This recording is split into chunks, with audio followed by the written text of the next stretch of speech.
Good Monday morning. Welcome to the Olson Advantage. I'm Dave Olson, the Olson Properties team. One last share about our workshop that we have coming up. We actually had a group. They worked together on buying investment properties. One of the members of this group, had a closest to the pin at a golf tournament. So the group of, I think, 5 or 6 of them, they're all going to San Diego on a golf junket instead of coming to our workshop. I don't blame them at all. I would rather go to San Diego and go golfing. But if you do have interest in coming, I will flash up the information real quick.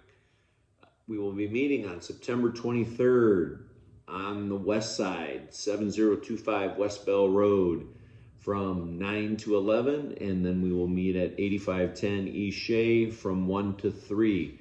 Topics to be covered are current market buyers and sellers. So if you're thinking of buying and selling a home, if you're a first-time home buyer, tons of information for you on all the new programs that are available. We have some information for investors, what's going on in this market, other markets, and then anybody that has interest in converting a traditional IRA into a self-directed IRA if they'd like, so that they might be able to buy real estate or do some other forms of passive in real estate or passive income earning. All right, on to market recaps. So we are going to spend some time on the next 3 talking about things that are a little less number driven, a little bit more, let's just say, objectively driven by what all of us can observe as we drive around the greater Phoenix metro area. So we talked about water recently. We've kind of, checked that box that basically home builders here, 6 homes or more, have to assure that there's at least 100 years worth of water. And there's still quite a bit of building that's going to take place over the next 3, 5 to probably 7 years. There's stuff projected in the pipeline currently. So check that box. The second thing is, we talk a lot about this, is jobs. We're going to have a good report probably in one of the next 2 about things that are coming up that we've learned about from the Greater Phoenix Economic Council.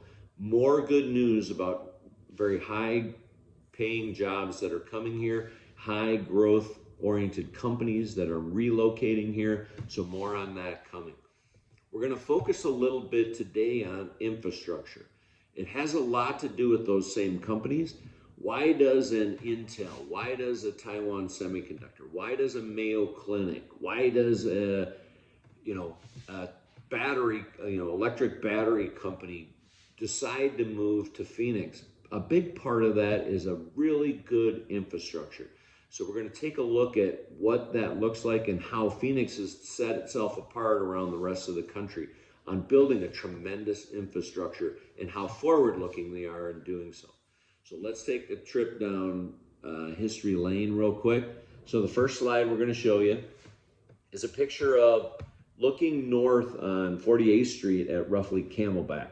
So that's basically about a 70-year-old slide, okay? Looks pretty antiquated. Now, I don't know when some of you got here, but I arrived at around 1990.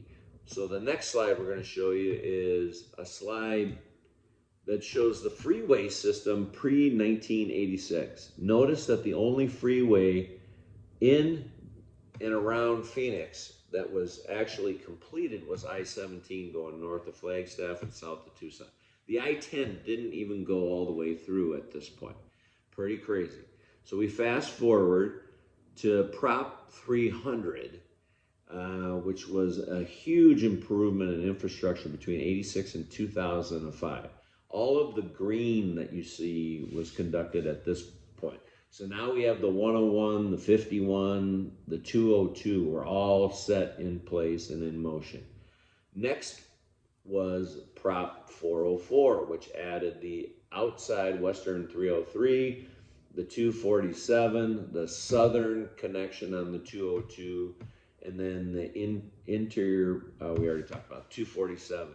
So big improvements, lots of infrastructure. Some of you, if you were here, been here long enough, you used to drive out on those freeways and you're like, should I even be out here? Because there weren't even any other cars. It was crazy. So what's coming and as part of Prop 400 and all the extensions. Some of this is kind of hard to see. If you focus in on the orange, that's a lot of what's coming in terms of the additional. They're going to do like a parallel freeway system to take some pressure off of the main freeways. This is quite popular in other parts of the country.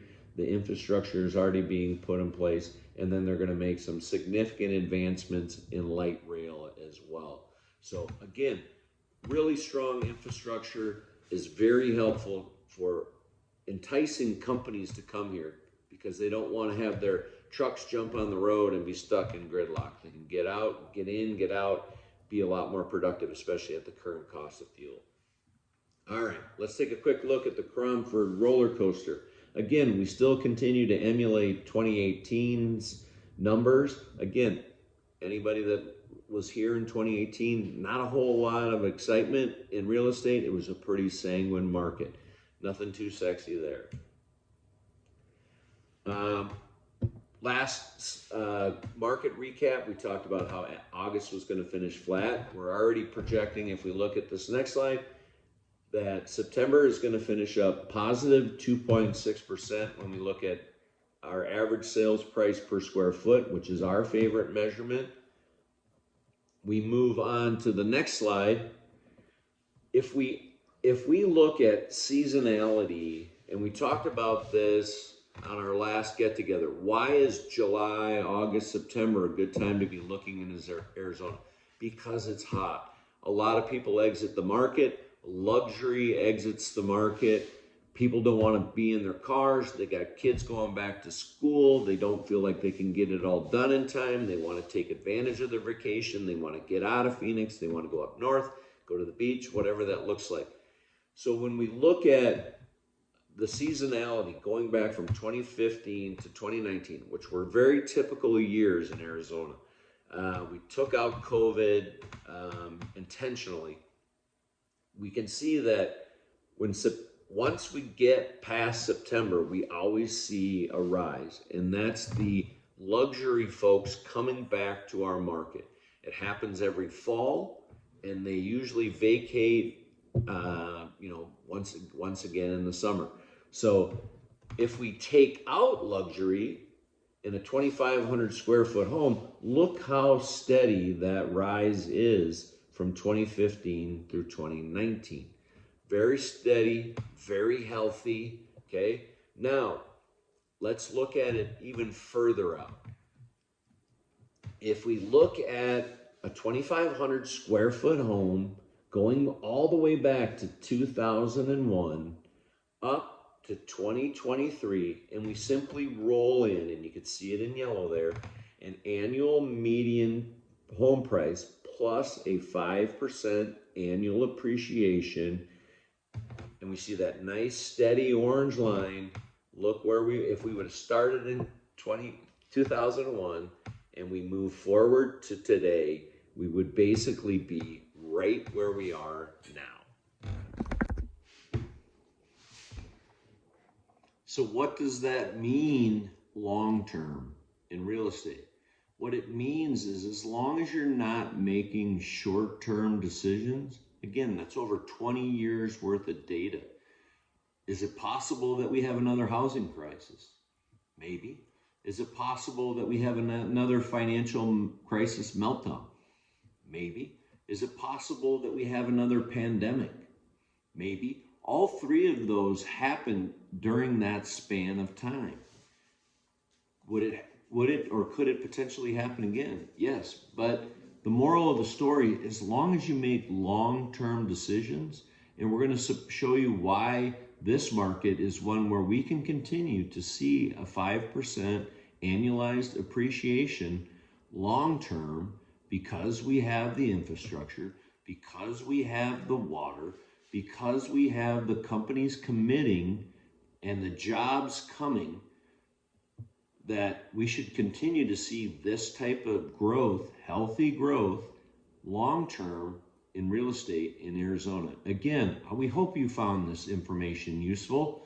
Know that you can always text the word answers to 59559, and you can always call or text me directly at 623-570-4464. Thanks so much. Make it a great day.